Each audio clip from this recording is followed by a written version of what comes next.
Em nome de Jesus.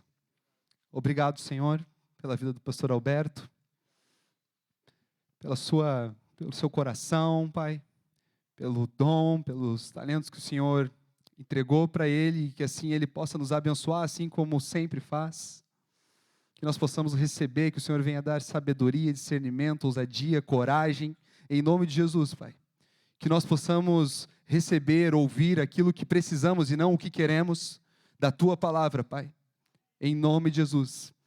Transborde o Teu Santo Espírito na vida do pastor Alberto em nós, nessa noite, que possamos sair daqui renovados, Pai. Em nome de Jesus, fortalecidos. Amém. Glória a Deus. Boa noite. É sempre bom estar com vocês aqui, embora eu pouco venha, mas é interessante, né? Eu cheguei aqui, e aí eu fui recebido, né? E me falaram assim, mas tu está com uma camiseta antiga. BZN Church. Tudo bem, até aí foi legal. É antiga, mas está aí. Aí falaram assim para mim, Heron, ainda bem que tu não veio com a camisa do Corinthians. Até aí tudo bem, eu sou corintiano, todo mundo sabe. Mas aí falou assim, e também que tu não veio com a camisa do Minecraft. Eu fiquei pensando, eu falei, mas eu não tenho nenhuma camiseta Minecraft. Quem sabe, quem conhece a minha camisa Minecraft, levanta a mão aí, por favor. Quero ver. Vai, pode levantar a mão, pode levantar a mão. Vocês são bucha, né? Eu vi com uma camisa xadrez aqui, xadrez grande, e com o contraste das luzes, parecia que eu estava com fundo de Minecraft. Então eu já tenho também agora uma camisa Minecraft. Legal, valeu, legal. Mas é uma alegria estar com vocês aqui. Eu quero hoje, na verdade, eu quero fazer um desafio para vocês, não só para vocês, para nós também. Nós vivemos tempos diferentes, né? As gerações são diferentes. Cada década que passa, tudo vai ficando mais tecnológico, mais separado as coisas. E nessa separação, o que a gente tem visto bastante é uma separação de gerações.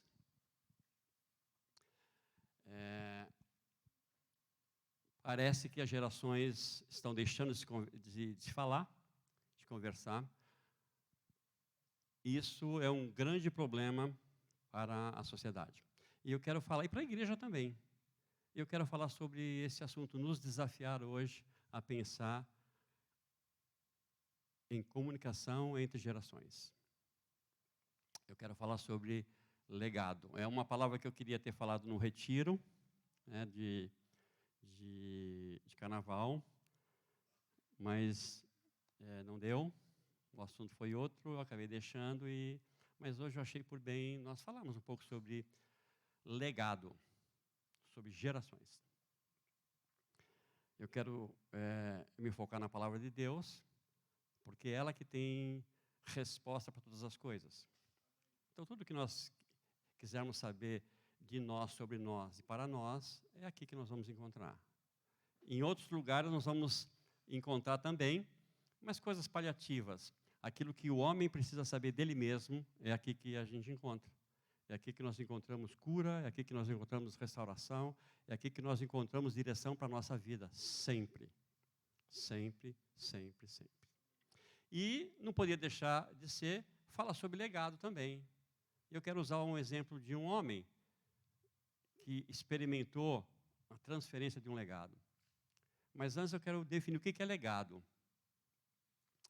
Legado, tem algumas explicações sobre o que significa legado. E, às vezes é uma explicação um pouco mais simples. Legado é algo que tem que ser lembrado. E nós facilmente nos reportamos na nossa memória isso, que nós pensamos assim, quando morre um avô, um pai, um bisavô, ele deixou um legado. Então nós pensamos nas virtudes dessa pessoa que ela deixou, que nós vamos lembrar dela sempre por causa dessas virtudes. Isso é um legado. Um outro conceito de legado é alguém que deixa algo para alguém depois da sua morte, que nós chamamos de herança. Uma herança também é um legado. Deixa um carro, deixa uma propriedade, deixa algo para alguém após sua morte. Então, isso é um legado. Mas tem uma definição de legado que é onde eu quero me ater conosco aqui, nós como igreja do Deus vivo. Uma igreja de jovens, uma igreja de geração. Esse legado que é uma missão que deve ser continuada. Esse é um outro conceito de legado. Uma missão que deve ser continuada. A gente poderia ter vários exemplos aqui, mas nós já ouvimos, não raro, notícias de que uma empresa familiar acabou falindo. Os pais, os fundadores dessa empresa familiar, mantêm a empresa familiar e eles acabam morrendo, e os filhos, os netos acabam assumindo esse legado, mas a empresa falha. Já ouvimos bastante isso, né? O que acontece isso? Por que esse legado não deu certo? Não era uma missão a ser continuada? Era uma missão a ser continuada. E quando nós falamos de uma missão, um legado sendo uma missão a ser continuada, ele tem um processo que deve ser observado. É como se nós estivéssemos falando de um revezamento 4x100. Conhecemos isso, né? O revezamento 4x100, uma modalidade olímpica, esportiva, atlética, onde 4 pessoas correm para alcançarem um fim. E a gente sabe disso, que esse revezamento 4x100 é aquele de passar o bastão. Lembram disso, né? Isso a gente poderia tomar como exemplo um legado, uma missão a ser continuada. Quando nós olhamos para uma competição de revezamento 4x100, o que é que nós vemos ali? Um perfeito sincronismo. Então, são 4 atletas que precisam chegar e ganhar uma prova. Só que eles só vão ganhar a prova se passarem um bastão um para o outro. E o passar esse bastão um para o outro não é de qualquer maneira. Fico pensando na questão desse treinamento, dessa equipe. 4 atletas profissionais ou amadores treinando. Todos têm que ter o mesmo treinamento. E tem que se descobrir aonde um é melhor que o outro. Porque talvez um atleta ele tenha um split mais rápido, ele sai mais uma velocidade. Então talvez esse tenha que ser o que dá largada. Tem talvez um atleta que ele consegue uma velocidade rápida e manter essa velocidade rápida por mais tempo do que um que é um split só. Então esse não pode ser o que dá largada, esse tem que ser o do meio. Talvez tenha um outro profissional que ele arranca, ele finaliza melhor que os outros. Então, nessa competição, nessa passagem de bastão, se avalia a competência de cada um. Não é assim que funciona, né? E eles não treinam separados, eles precisam treinar juntos. E é interessante que, do segundo para frente, ele nem sabe onde está o bastão. Ele só põe a mão para trás e alguém encosta o bastão nele, ele pega e sai correndo. Então, há um sincronismo muito legal numa competição, revezamento 4x100. E também tem uma coisa importante. Não pode revezar a qualquer momento. É de 100 em 100 metros. De 90 a 100, os primeiros 100 metros já tem que ter o segundo e assim 200, 300 até o final. Então, há o momento certo da passagem do bastão. Sabe, nós vivemos numa igreja que iniciou há 20 anos, e esse ano nós completamos 20 anos. E muitos bastões já foram passados. Eu lembro da história, mas não participei, porque eu estou há 20 anos na BZN, mas eu não participei do início na casa da Estelita. Mas o Glavan fala muito isso, que quando iniciou, que o Ricardinho começou, o Ricardinho era o líder dos jovens. Tu vai ser o líder dos jovens. Não tinha nem jovens. Mas o Glavan era jovem. E começou assim. E hoje nós vemos aqui um grupo de jovens. Então, muitos bastões já passaram. Quando iniciou-se aqui, o primeiro ministério que eu assumi, que a gente criou, porque não tinha, né? Ministério de Adolescentes, eu e a Inês. Aí chegou um tempo que eu passei o bastão Marco Aurélio de Barros. Depois ele passou o bastão para Cátio Junei. Então, é assim que funciona. Passagem de bastão. Mas eu queria ler um texto importante, para nós tirarmos uma reflexão desse texto. E está lá em Números. Nós vamos hoje olhar um pouquinho o Velho Testamento, tá? Então, abra lá em Números. Quem está com o smartphone é mais fácil achar. Quem está com a Bíblia, lá os primeiros livros, o 4º livro da lei, fala lá em Números, capítulo 8. Números, capítulo 8.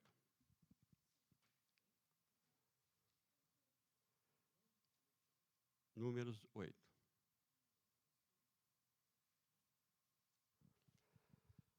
Versículo 23 diz assim, Números 8, versículo 23 até o 26, nós vamos ler.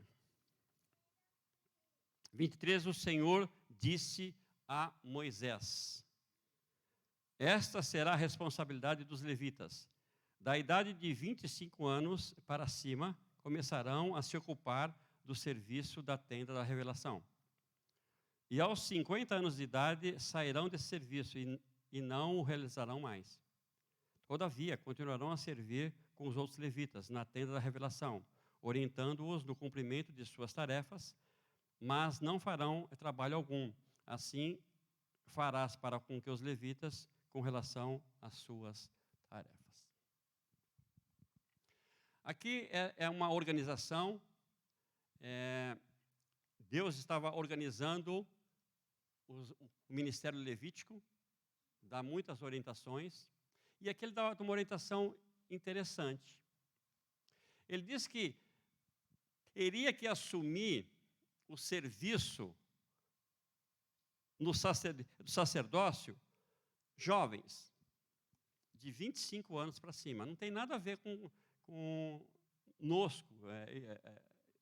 Ali era feita uma orientação, mas eram jovens que assumiam o serviço na tenda da revelação.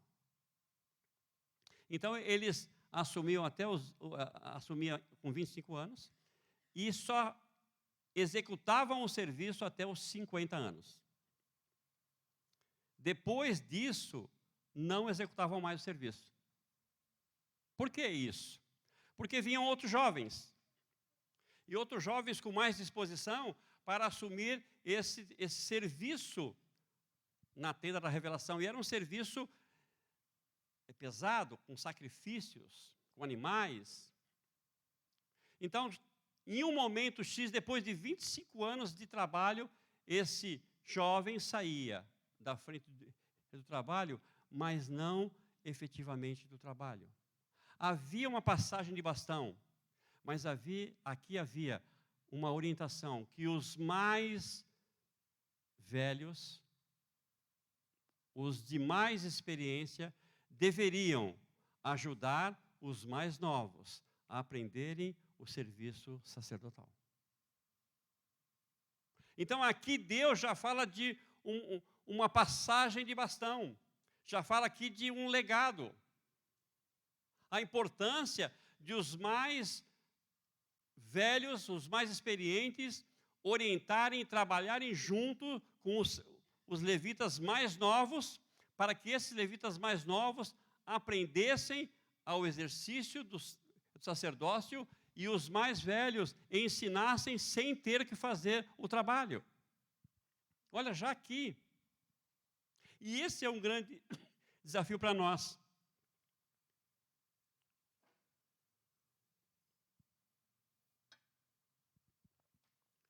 Passagem de bastão. Sabe, às vezes nós achamos que os mais velhos já estão velhos. Que o tempo dos mais velhos já passou.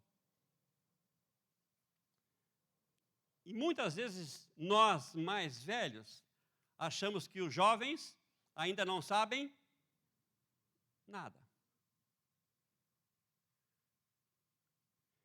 Que os jovens ainda estão no início. E esses pontos de vista trazem uma lacuna, um buraco entre uma geração e outra.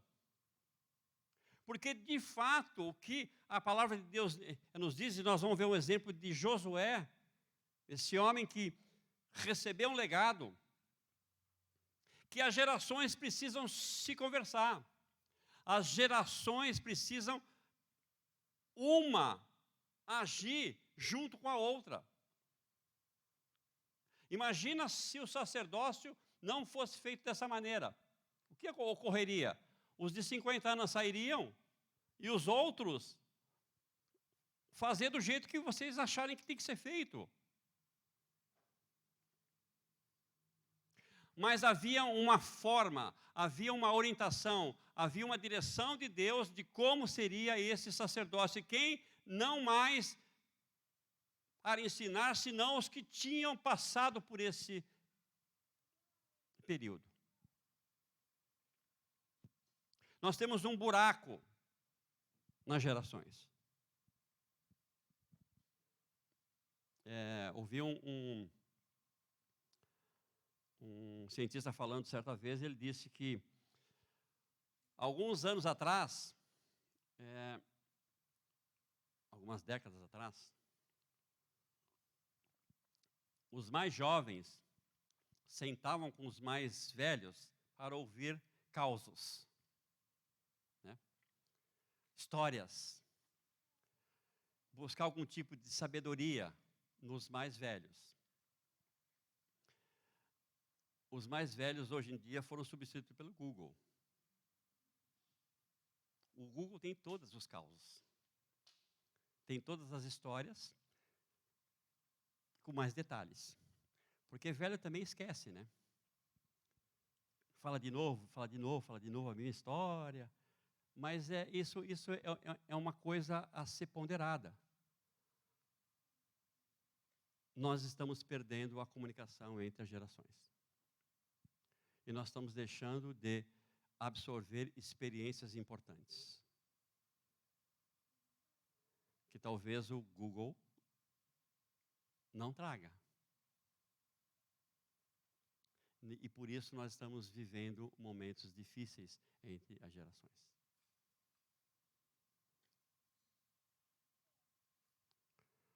Parece que os mais de idades estão fora do que nós chamamos de realidade.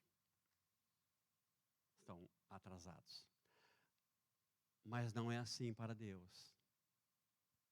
Sabe, o desafio que eu quero deixar para nós hoje é nós tirarmos esse vácuo entre, se é que existe, entre jovens e mais velhos.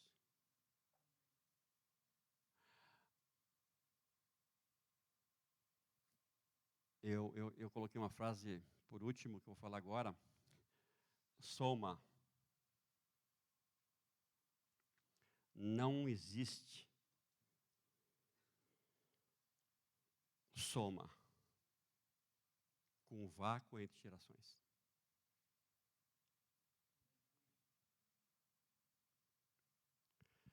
Não existe unidade enquanto nós não pensarmos na conexão entre as gerações. Não dá para somar se nós não incluirmos todas as gerações.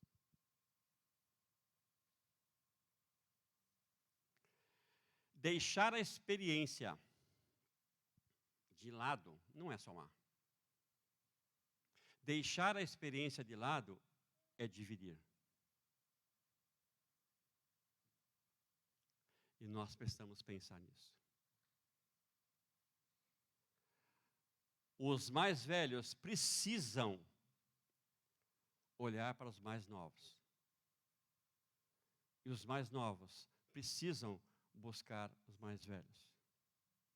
Aí nós estamos somando. Vem para o soma. A igreja tem que pensar assim. Não dá para desconsiderar. Não dá. E eu pensando nisso, o episódio de Josué. Josué foi um caso bastante interessante. Nós vamos falar só algumas coisas rápidas, mas se tu quiser estudar a vida de Josué, que é muito legal, foi um jovem, e nós conhecemos muito bem a história de Josué, né? O que ele fez. Mas se tu quiser estudar a história dele, não é em Josué, no livro dele, que tem o nome dele. Mas é em Êxodo, Número e Deuteronômio, que nós vamos estudar sobre quem foi Josué.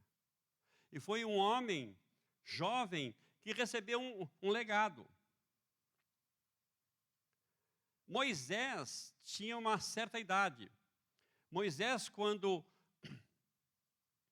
ele tira o povo, que ele está no deserto, ele já tinha 80 anos. A idade dele era avançada. Ele morreu com 120 anos. E Moisés precisava de um sucessor. Precisava passar o legado para alguém. Porque Deus havia dito para Moisés: tu não vai entrar na terra prometida. Tu vai subir ao monte, tu vai olhar a terra prometida, mas a morte te espera. Tu não vai entrar nessa terra. Então precisava alguém para assumir esse trabalho. Precisava de alguém para conduzir esse povo. E esse alguém foi Josué. Nós sabemos essa história. Sabe, tem algumas marcas importantes na vida de Josué que fez com que ele, no tempo certo, o bastão fosse passado para ele. Não foi no tempo que Josué queria. Não foi no tempo que Moisés achava que devia ser. Mas foi no tempo que Deus disse: é agora. Então há características importantes para a nossa vida, na vida desses dois homens, Moisés e Josué. Interessante que quando Moisés vai subir o monte para receber a lei, a gente sempre pensa assim, né, que Moisés foi sozinho lá, né? É isso? Recebeu as leis e desceu. Mas há um detalhe importante: Josué foi junto. Josué foi junto com Moisés ouvir o que Deus tinha. Esse texto eu queria ler com vocês, Êxodo 24. Êxodo 24.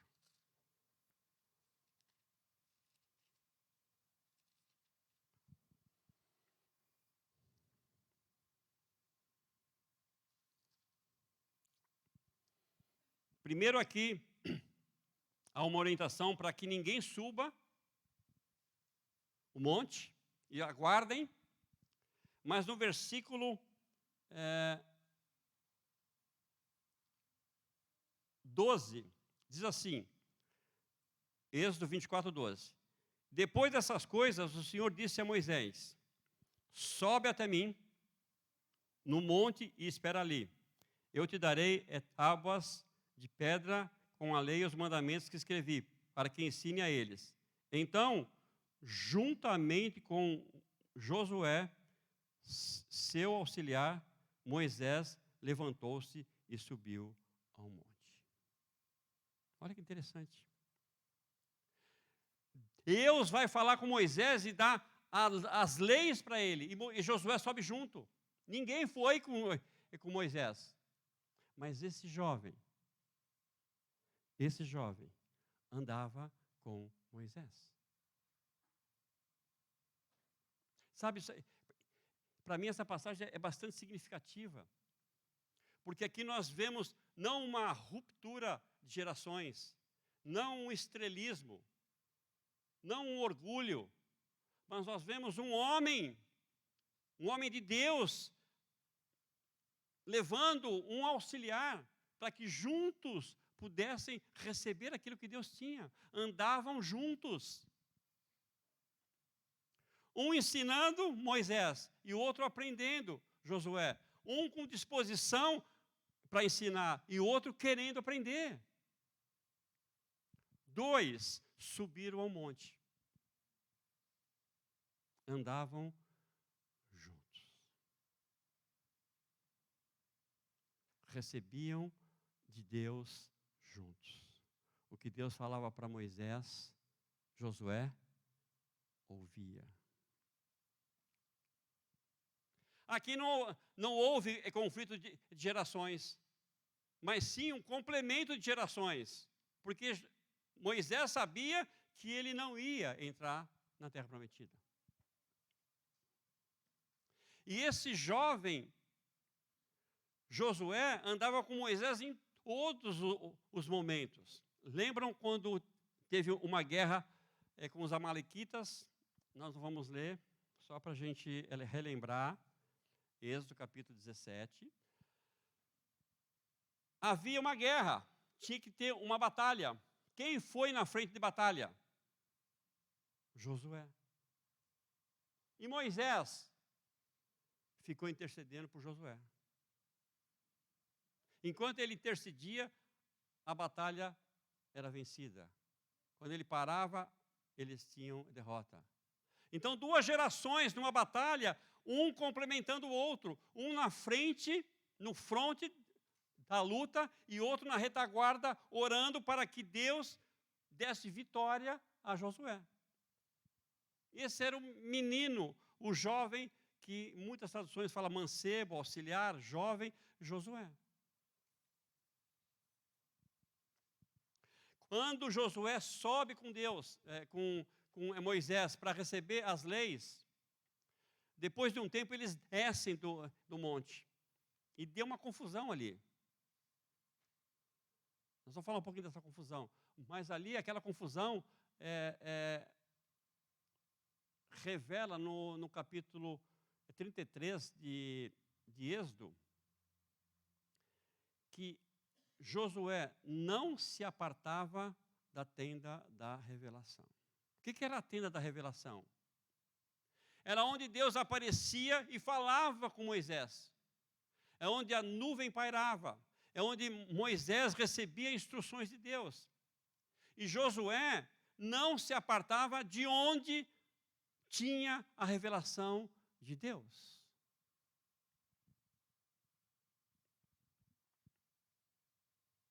Claro que aqui não estou dizendo que é a igreja, é o templo, não é isso.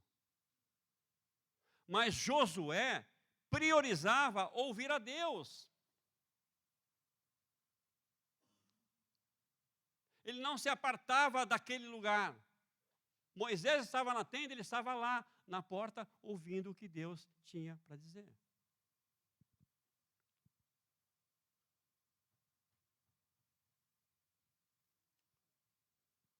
Nós precisamos entender isso. Que nós não podemos nos apartar de onde Deus se revela. E onde é que Deus se revela?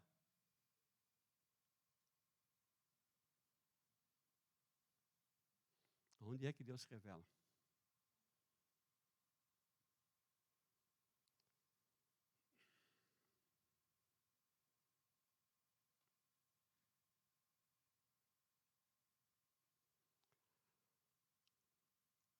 Tudo que o homem precisa saber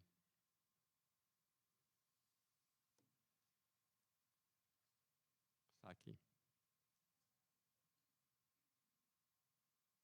Tudo que o homem precisa saber está aqui.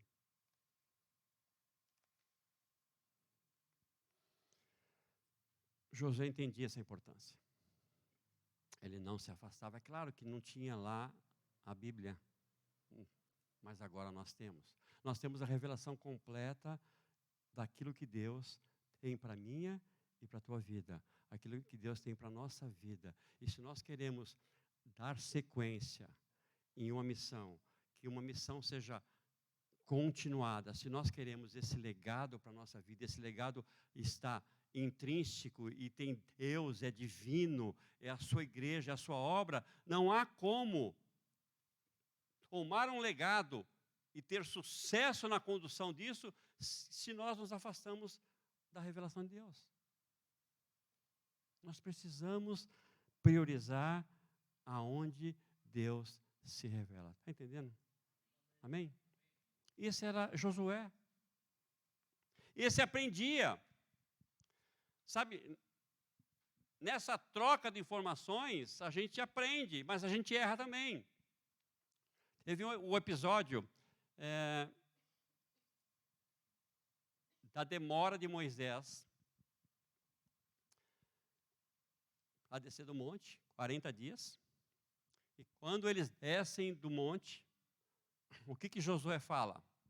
Josué fala assim para Moisés: ouço alarido.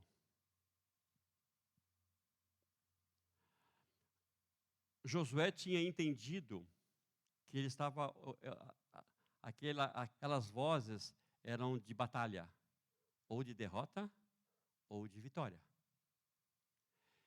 E Moisés fala para Josué: não.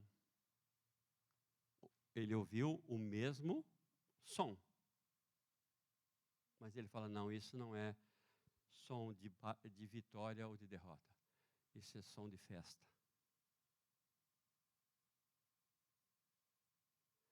Estavam adorando outros deuses. E Josué discerniu errado, sem problemas. Moisés falou: não, Josué, não é isso. O povo se corrompeu. Foi o tempo de nós demorarmos para receber as leis e o povo se corrompe. Então, nesse caminhar, há ensino, há troca. Um outro episódio que Moisés, Deus manda pegar 70 anciãos, e esses 70 anciãos iriam receber o Espírito. Lembram dessa passagem? Lembram desse episódio? E iriam profetizar. E fizeram isso, mas só em uma oportunidade. E o Espírito foi passado para esses homens. Só que os inscritos eram 70. Só que no momento em que Moisés impõe as mãos sobre eles, e eles recebem o Espírito e profetizam, 2 deles não estavam na hora, naquele momento. Eles estavam em outro lugar. E naquele outro lugar que eles estavam, eles também profetizaram. E aí Josué, alguém vem e avisa a Moisés que isso tinha acontecido.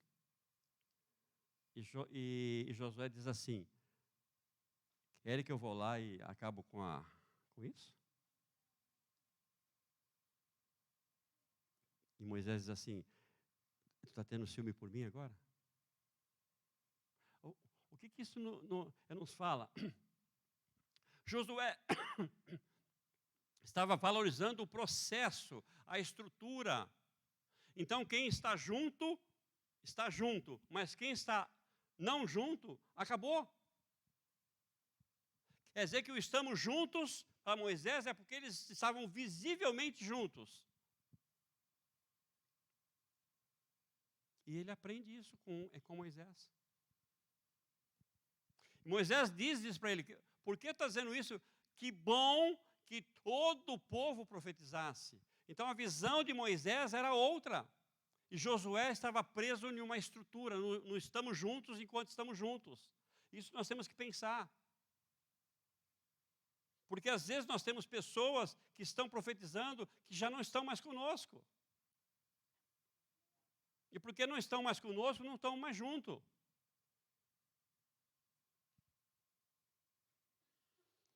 Josué, que bom que toda a nação fosse assim. Nós temos que pensar nisso. Então, aquele que quer continuar um legado, não pode pensar só na sua estrutura, ele tem que pensar no todo. Em todo o povo, naqueles que não estavam juntos. Então, nesse caminhar, há ensino, há aprendizado, há correção. E quando nós estamos falando de gerações, é inevitável que isso aconteça. É inevitável. Talvez se fosse nós aqui na posição de Josué, iríamos falar para Moisés, magoei. Estou querendo que a coisa fique organizada aqui entre nós. E ainda tu diz que eu estou tendo ciúme por ti. Magoei. Vamos andar com esse Moisés. Sabe, no caminhar juntos, nós vamos ser corrigidos. Sempre. Sabe por quê? Porque nós temos que ser ensináveis. Porque quem é que sabe tudo aqui? Nem eu, ninguém sabe tudo. Todos nós estamos sujeitos e precisamos ser pessoas ensináveis.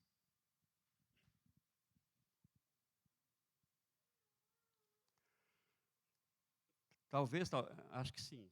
Heron, quantos anos tu tá, Heron? 42. O Gerson, 46. Então, fora os dois, todos vocês têm menos idade do que eu de conversão. Acho que sim, né? O Marco Aurélio não. O Marco Aurélio pinta a barba, Marco Aurélio. Quantos anos, Marco Aurélio? Ah, tá bem, viu?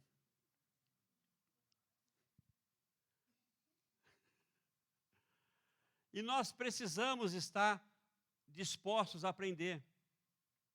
Não é pelo tempo de conversão que nós não temos mais nada a aprender. Muito pelo contrário, quanto mais nós queremos aprender, mais nós precisamos aprender. Nós não sabemos tudo e nós vamos morrer ou o Senhor vai voltar e nós não sabemos nada. Essa é a verdade. Nós precisamos ser ensináveis.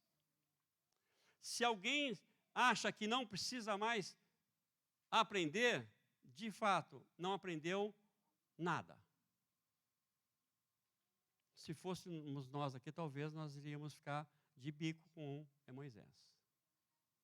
Nesse caminho, é um caminho de ensino, de aprendizado.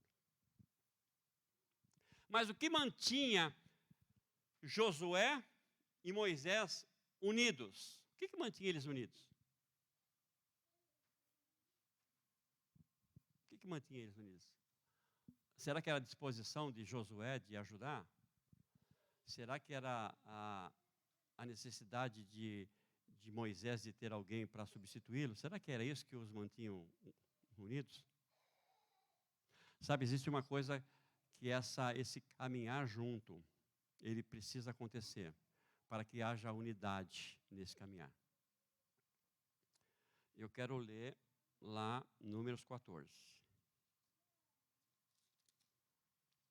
Números 14. Também é um episódio conhecido, é quando os espias vão na terra de Canaã para ver como que era a terra. 12 deles, 12 líderes vão, os 12 voltam, 10 com relatório inadequado e 2 com relatório adequado, que foi Josué e Caleb. Então, em Números 14, versículo 6, diz assim, ó, Josué, filho de Num, e Caleb, filho de Jefoné, que faziam parte dos que haviam sondado a terra, rasgaram suas vestes e falaram a toda a comunidade dos israelitas: a terra por onde passamos para conhecê-la é extraordinária. Se o Senhor se agradar de nós, então nos estabelecerá nessa terra e dará para nós terra que dá leite e mel. Apenas não sejais rebeldes contra o Senhor e não temais o povo dessa terra, pois será comido por nós como pão. Eles estão sem defesa e o Senhor está conosco, não os temais. O que mantinha esses dois juntos? A mesma visão. Não há como andar junto sem ter a mesma visão. É utopia. Nós vamos caminhar juntos, nós vamos nos suportar. No sentido de, tá bom, mas nisso não há unidade.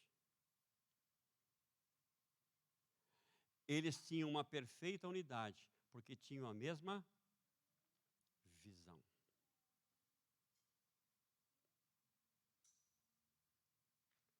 Andar juntos, receber de Deus juntos, faz com que tenhamos a mesma visão.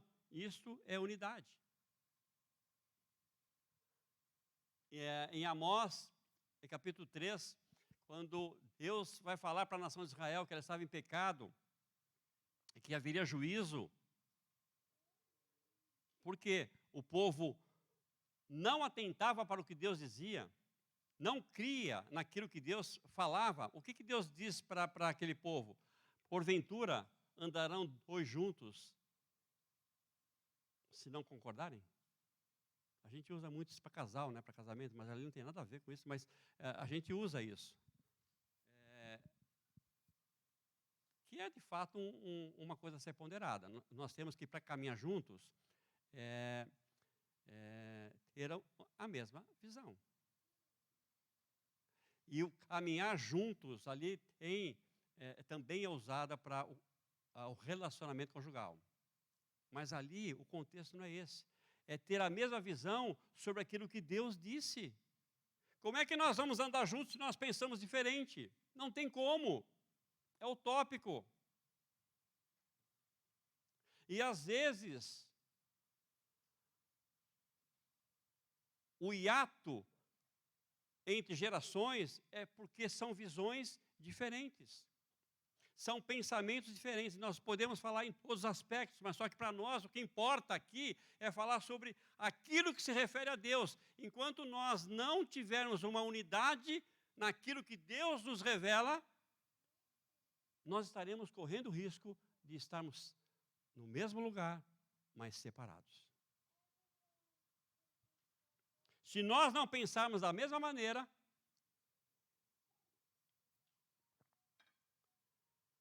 essa unidade é comprometida. É isso que mantinha os dois juntos. Porque naquele conflito, porque eles viram, todos eles viram a mesma coisa. Eles viram o quê? Uma terra com gigantes, cidades fortificadas, soldados. Eles viram tudo certo. Aqueles 10 que trouxeram esse relato, olha, a terra é boa, uma maravilha, mas nós não vamos conseguir. Sabe por quê? Porque aos olhos deles e aos nossos olhos, nós somos como gafanhoto. O que eles estavam dizendo? Eles estavam olhando para aquilo que eles eram. Eles estavam olhando para a sua situação de escravo. Eles foram escravos 400 anos no Egito. Agora eles estão para entrar numa terra e tem luta, tem guerra.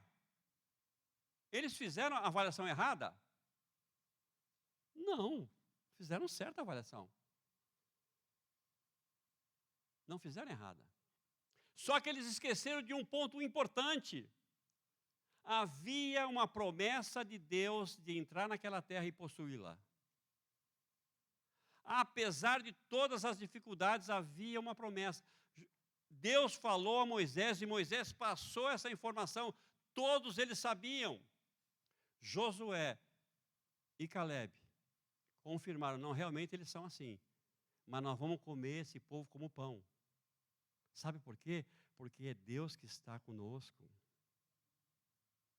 Então eles tinham a mesma visão, por isso eram unidos. Por isso caminhavam juntos, porque pensavam da mesma maneira. não tinha divergência, e nós precisamos buscar isso. Nós precisamos buscar isso. No começo aqui,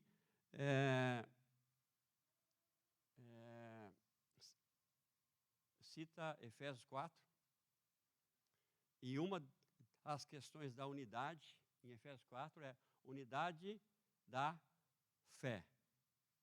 O que é isso? Unidade da fé.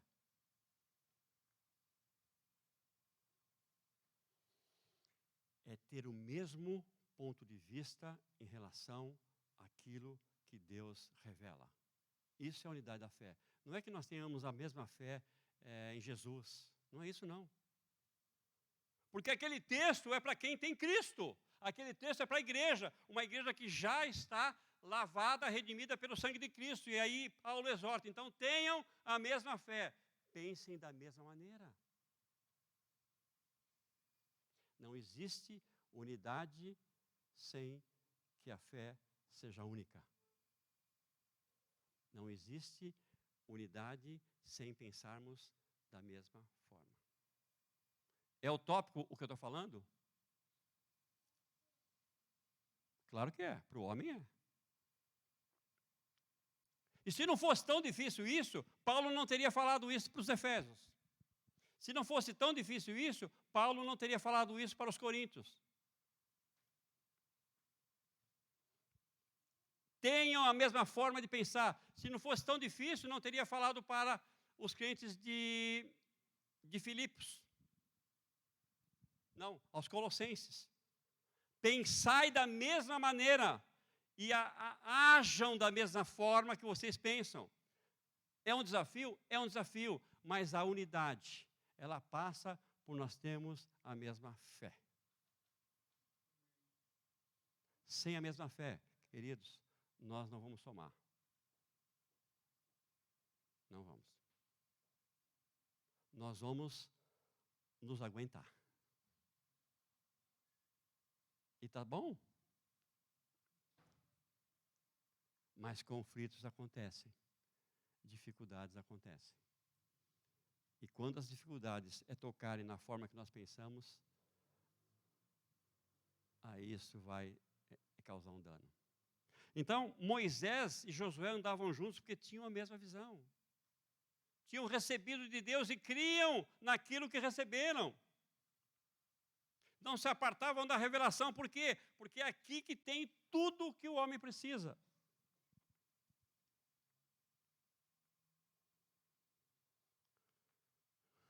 E eu vou me encerrando aqui também. Amém? Passagem de legado. Conexão entre gerações. Ter a mesma fé. Isso é um desafio para nós como igreja. Como DIP, como Soma, como igreja, como os outros cultos que não têm um nome, de homens, de mulheres. Esse é o grande desafio, que nós sejamos um. E há uma só fé. Nós precisamos enxergar um ao outro. Nós precisamos conectar as gerações. Nós precisamos disso. Nós não podemos, adolescente, jovens e os mais velhos, serem ilhas. Nós precisamos conectar isso. O legado é importante, porque é uma missão a ser levada para frente. É uma missão a ser continuada. Assim como lá no Velho Testamento, os levitas precisavam disso. Não havia como ser diferente. Nós precisamos pensar nisso. Eu, sozinho, não vou muito longe. Você sozinho não vai muito longe. Nós precisamos ir juntos. Talvez demore um pouco mais, mas nós precisamos estarmos juntos. conflito de gerações, legado, continuidade de um propósito. Andar junto é complicado, né? Sempre nós temos conflitos, mas esse é o desafio. Nesse andar juntos, nós vamos trocando as nossas percepções, nós vamos compartilhando a palavra de Deus e nós vamos recebendo aquilo que alguém já recebeu. Por que nós somos brasa? Nós não inventamos isso esse ano. Isso é um legado que se passou por décadas. Nós estamos, só nós 20 anos, porque nós entendemos esse legado e estamos continuando a seguir nessa missão. É um desafio para mim e para ti, de nós nos enxergarmos.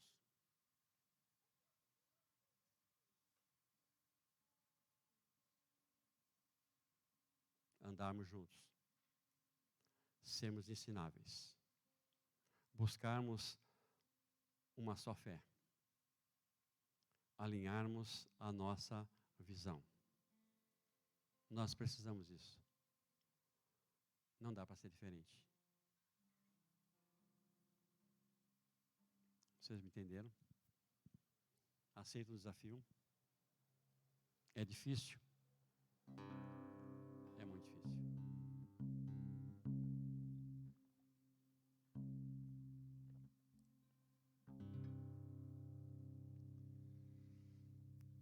Nós pensamos diferente. Nós somos pessoas diferentes. Mas a revelação de Deus é uma. Somente uma. A revelação de Deus tem um sentido e somente um. Podemos ser um em pensamento? Podemos. Nós precisamos andar juntos. Nós precisamos nos conectar. Não existe unidade sem a conexão entre as gerações. Abaixa tua cabeça, vamos orar.